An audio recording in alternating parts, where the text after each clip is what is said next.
Welcome to Time News Studios.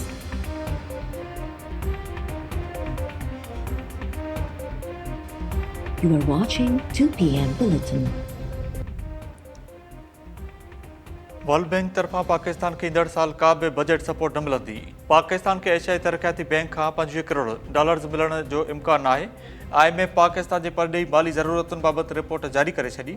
IMF मूजिब पाकिस्तान के ईंदड़ 5 सालनि में $115 अरब का वधीक परडेही फंड्स घुर्बल हूंदा। पाकिस्तान जी कर्ज़ अदायगी जी सलाहियत बहितर थी आहे, पर ख़तरा अञा मौजूद आहिनि।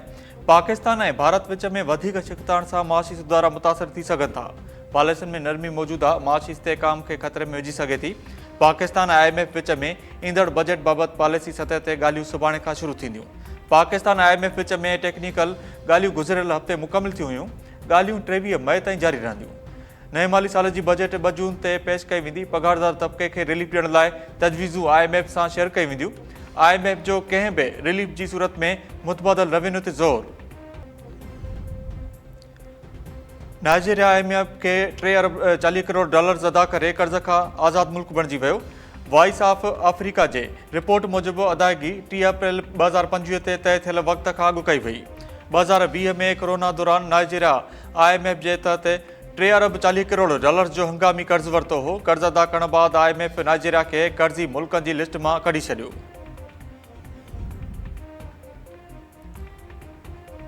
दिफ़ा वारे वज़ीर ख़्वाजा आसिफ चयो आहे त पाकिस्तान जन तालिबाननि लाइ अमरीका ऐं ओलह जे मुल्कनि जा इल्ज़ाम बर्दाश्त कया। दहशतगर्द मुल्क जे तौरु मशहूरु थियो। अॼु उहा काबिल ऐं उहे तालिबान इसराइल समेत भारत सां गॾु बीठल आहिनि। जारी कयल बयान में ख़्वाजा आसिफ चयो त सीनियर भारती सहाफ़ी ऐं दिफ़ाई तजिज़िये निगार जो चवणु हो त पाकिस्तान ख़िलाफ़ ऑपरेशन सिंदूर ते सॼी दुनिया में रुगो इसराइल ऐं अफ़गानिस्तान भारत जी हिमायत कई। पाकिस्तान ऐं भारत जे डायरेक्टर जनरल मिलिट्री ऑपरेशन्स विच में अॼु ॿीहर राब्तो थींदो। नायब वज़ीर आज़म इसहाक़ डार चयो आहे त छिकताइण घटाइण लाइ कोशिशूं जारी आहिनि। ईंदड़ मरहलो ॻाल्हियुनि जो हूंदो। सिंध तास मुआदे बाबति भारत खे भरपूर जवाबु ॾेई चुका आहियूं। मुनासिब नाहे त पाणी बाबति प्लान मीडिया ते आणियूं। पाकिस्तान जो बयानियो उजागर करण लाइ समूरो प्लान तयारु थी चुको आहे। पार्लियामेंटेरियन जो हिकु वफ़द अफ्रीका, ॿियो UK, ब्रसेल्स ऐं फ्रांस वेंदो। हिकु वफ़द रूस बि वेंदो।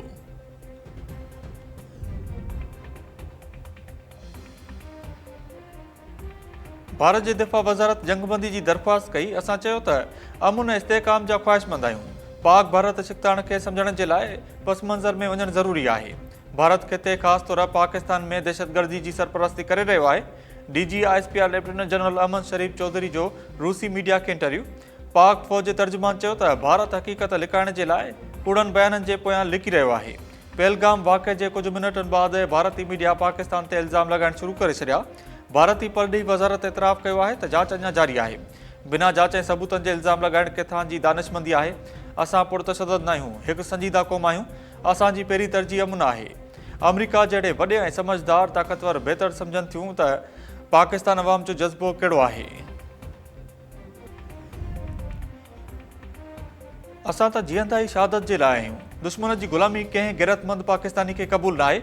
भारत खे मालूम थी वियो हूंदो त असल जवाननि सां मुक़ाबिलो कीअं थींदो आहे। आज़माइश में हर पाकिस्तानी पंहिंजी जान ऐं माल पाकिस्तान ते निशावर करण लाइ तयारु आहे।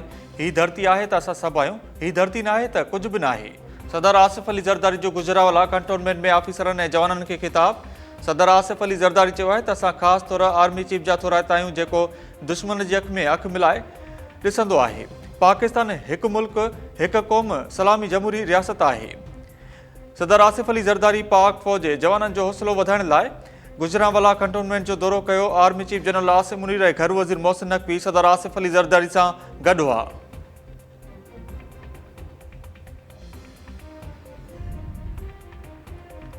मातली में हथियारबंदनि गोलियूं हणी प्राइमरी औस्ताद खे क़तल करे छॾियो। फुलकारा रोड ते मोटरसाइकिल सवार 3 हथियारबंदनि गोलियूं हणी औस्ताद रज़ाउल्लाह निज़ामानी खे क़तल कयो। वाक़े बाद जवाबदार फरार, लाश अस्पताल मुंतक़िल। मक़तूल जे वारसनि जो चवणु आहे त कुझु ॾींहंनि खां औस्ताद रज़ाउल्लाह निज़ामानी खे धमकियूं मिली रहियूं हुयूं। अॼु कम सांगे घरां निकितो त हथियारबंदनि खेसि गोलियूं हणी क़तल कयो। पुलिस वाक़े जी जांच शुरू करे छॾी। वाक़े जो केस दाख़िल न थी सघियो।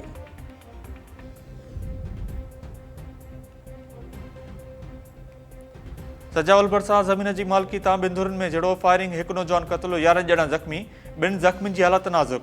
मुरीद खोसो वारे इलाइक़े में जहिड़े दौरान 28 वरनि जो लियाकत लुंड क़तल 11 ॼणा ज़ख़्मी थी पिया।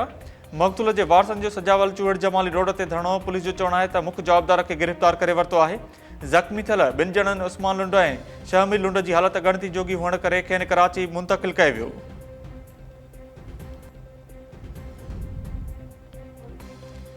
ऐं बिरशाह में रोड हादसे में ज़ख़्मी थियल 3 ॼणा इस्पताल में फ़ौत। ज़ख़्मी अलायर बहादुर ऐं मोहम्मद रमज़ान जाजोहो इस्पताल में दम ॾिनो।